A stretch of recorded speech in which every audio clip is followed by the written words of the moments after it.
आज छोटूराम धाम जसिया के स्थापना दिवस के अवसर पर दीनबंधु चौधरी छोटूराम जयंती और भारत रत्न राजा महेंद्र प्रताप सिंह के जन्म दिवस के उपलक्ष्य में गांव जसिया रोहतक में भव्य समारोह का आयोजन किया गया। स्थापना दिवस के अवसर पर जाट समाज के अनेक नेता और सामाजिक लोग कार्यक्रम में पहुंचे। संस्थापक चेयरमैन चौधरी यशपाल मलिक, पूर्व केंद्रीय इस्पात मंत्री चौधरी वीरेंद्र सिंह और उनकी धर्मपत्नी और पूर्व विधायक प्रेमलता भी पहुंची।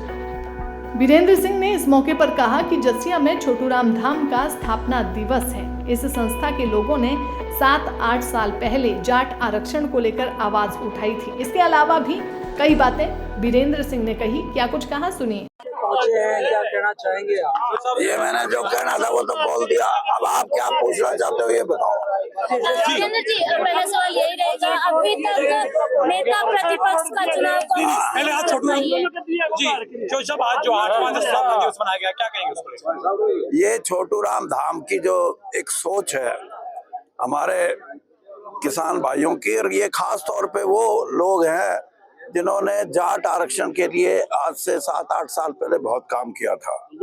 और इसमें सबसे बड़ी बात यह है कि इसके माध्यम से सांस्कृतिक रूप से, राजनीतिक रूप से, आर्थिक रूप से, सामाजिक रूप से कौम को जगाना, उनको इकट्ठा करना और उनको इस देश की जो व्यवस्था है उसमें एक मजबूती देना, ये प्रयास है।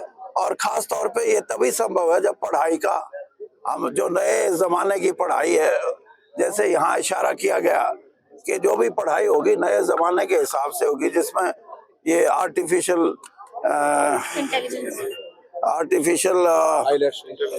इंटेलिजेंस है और भी कई चीजें ऐसी हैं जो जब हम पढ़ते थे तो हमारे प्रिंसिपल के बेटे का बीए में 2nd डिवीजन में पास हो गया, नहीं 1st डिवीजन में। हम देखने गए उसको, मैं कहा यार ये 1st डिवीजन वाला कौन है। आज के जमाने में सब चीजें बदली हुई है। आज के जमाने में 98% से कम नंबर आ जाए तो बच्चा ही रोना शुरू कर देता है, माँ बाप तो रोते रोते हैं।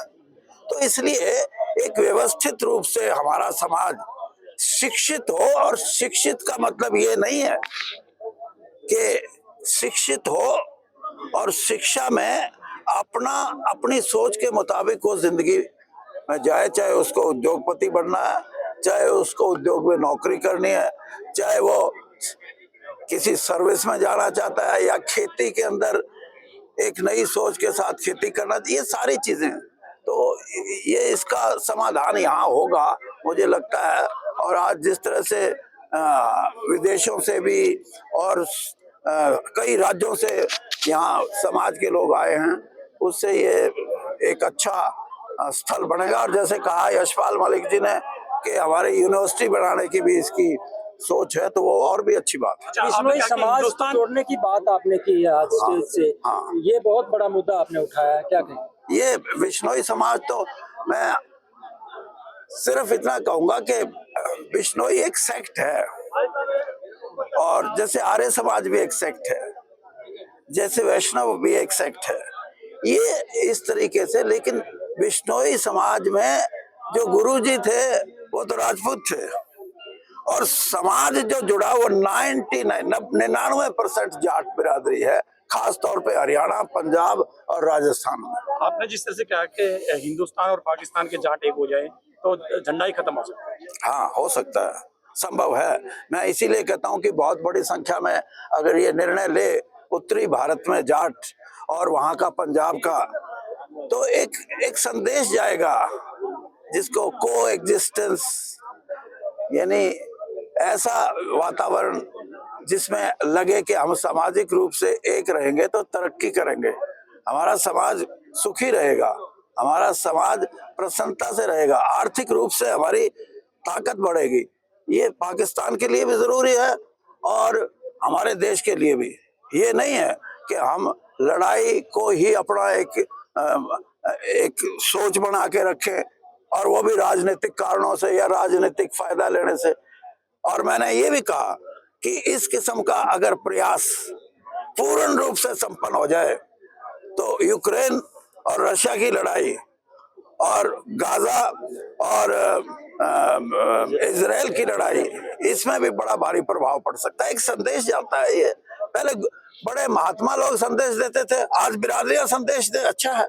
किसान नेता शरवण सिंह पटेल जो है वो दिल्ली पैदल यात्रा पे निकलने वाले हैं और डल्लेवाल जी आमरण अनशन पे बैठे हैं। आप किसानों की बात कर रहे हैं, क्या कहेंगे? मैं तो कह रहा हूँ कि उनको लेट हो गई तो 6 महीने पहले बैठना चाहिए था, बल्कि मार्च करना चाहिए। और ये ताकत है किसान की कि आपने 3 कानून जो वापस कराए हैं वो आपकी ताकत का परिचायक है। और आज मैं ये बात कहता हूं कि एमएसपी की भी मेरी अपनी सोच के मुताबिक ये है कि एमएसपी जो है फर्स्ट वैल्यू एडिशन पे एमएसपी निर्धारित हो, तब किसान को उसका मिलेगा। ये नहीं है कि 2300 के 2450 कर दो, फिर 2 साल के बाद 2600 कर दो, इससे उसकी गुर्बत दूर नहीं होगी। और इसीलिए मैं आज ये बात कहता हूं कि एमएसपी एक बड़ा कदम है और इसको उठाया गया था तब 76 रुपए भाव तय हुआ था, और मेरे ख्याल में 1967 से लेकर अब देख लो 50 साल से ऊपर ही हो गए होंगे, 50 साल से ऊपर।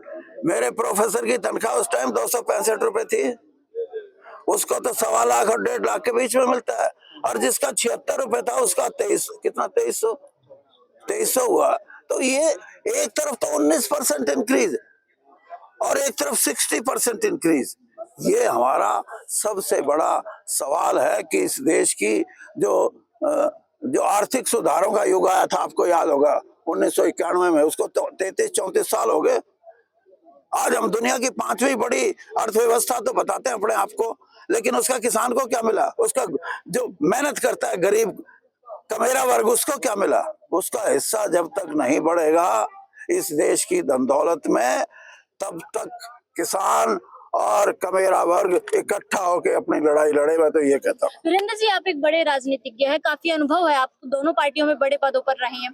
क्या आपको लगता है क्या बड़ा कारण है कि कांग्रेस अभी तक नेता विपक्ष जो है नहीं चुन पाई? आप देखो, अब राजनीति में घुस रहे हो, आज तो छोटू राम धाम और उससे जुड़ी हुई बात करो।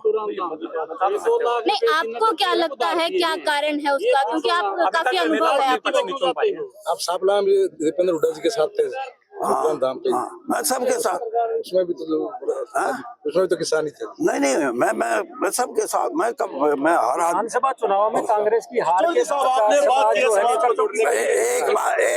एक मिनट बाद देखो इंसाफ की बात यह है कि आप छोटू राम धाम और छोटू राम जी के बारे में, और आज राजा महेंद्र प्रताप की भी जन्मदिन है, उनके बारे में बात करो, आपको 1 घंटे जवाब दे सकता हूँ। राजनीति से जुड़े हुए हैं।